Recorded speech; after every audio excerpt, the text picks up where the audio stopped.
Well, good Monday morning, everybody. It is February 22nd, and we are getting closer to the end of chapter 23 in Luke's Gospel. Today we're going to look at verses 44 to 49 in Luke's Gospel, chapter 23, 44 to 49. This is the death of Jesus on the cross. So let's take a look here, and we're going to compare it back and forth a little bit to what Matthew says about the same situation, and we're going to be looking back a little bit into the 19th chapter too of Luke's Gospel, back to some of the stuff we talked about quite a long time ago, back in the middle of January, it looks like. Yeah, it looks like we were January 15th we talked about that section, so over a month ago. It's taken a while to get Jesus inside the city and crucified. So anyway, let's look at chapter 23, verses 44 to 49. It was now about noon, and darkness came over the whole land, until 3 in the afternoon, while the sun's light failed, and the curtain of the temple was torn in two. Then Jesus, crying with a loud voice, said, "Father, into your hands I commend my spirit." Having said this, he breathed his last. When the centurion saw what had taken place, he praised God and said, "Certainly this man was innocent." And when all the crowds who had gathered there for this spectacle saw what had taken place, they returned home, beating their breasts. But all his acquaintances, including the women who had followed him from Galilee, stood at a distance, watching these things. Okay, so many of you know that here at Woodlawn we have for many years now, ever since I've been here, and for several years prior to that, have done a Good Friday cross raising. And you may have always wondered, why do we do it at 3 in the afternoon? It's a strange time. It's kind of an odd time for people to gather. Well, there's a reason for that, and that's because that's when we believe Christ died on the cross, was at 3 o'clock in the afternoon. So it is for that reason that the cross is raised at 3. And I think it was last year when we did it, it was kind of rainy and dreary, and it kind of added to the whole spirit of the whole thing, along with the whole COVID thing, of course, too. And we will be doing that cross-raising again this year.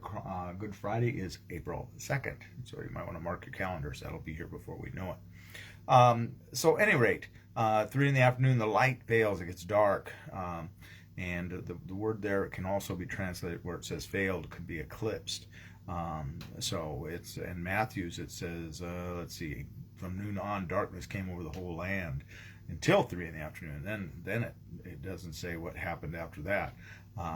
But the point I want to look at here is, and the curtain of the temple was torn in two. Now Matthew's gospel says that it was torn in two from top to bottom. Now what's going on with that is there's a symbolism to that of the curtain is what separated the Holy of Holies from the rest of the temple. Okay, the Holy of Holies where only the high priest would go once a year, and that was separated. And so that tearing of that curtain meant that God was coming out of the Holy of Holies.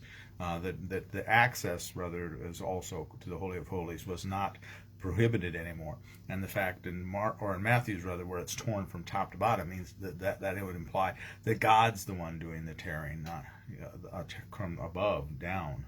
So there's a great deal of symbolism behind that whole part of the story. And let's see. And in Matthew's, we don't have that. In Luke's talking about the earthquakes, and in Matthew's it has that strange saying about, in verse 52, and the tombs were opened, and many bodies of the saints who had fallen asleep were raised. After the resurrection, they came out of the tombs and entered the holy city and appeared to many.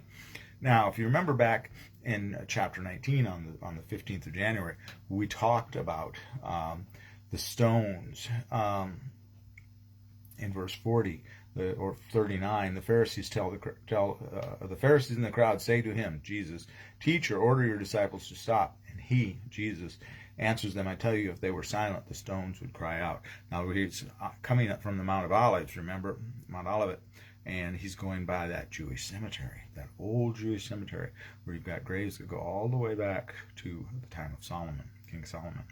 And what he's talking about is those tombs and the stones that are witnesses that are stacked on the tombs too, because when they came to visit the graves, they would stack the stones on there. And that graveyard, that cemetery, is where the Jewish people believe the resurrection will start. Okay, that's the first place that we'll be raised, is people, and that's why they want to be buried there. If you can afford it, people still try to get buried there. So the point is that this is where those people are raised. And in Matthew's gospel, he's saying literally Jesus has raised those people from those stones. So Luke doesn't talk about that. Then in verse 46, and Jesus crying with a loud voice said, Father, into your hands I commend my spirit. Now there he is quoting from the 31st Psalm. That's a Psalm of David. That's a Psalm of David's asking and praying for deliverance from his enemies. It's one of those times, I don't know which time, when he's out being pursued and under the threat of death. And in verse 5 of Psalm 31, David is saying, into your hand I commit my spirit. You have redeemed me, O Lord, faithful God. And that's what Jesus is quoting there in Luke's gospel. At that point, he is quoting King David.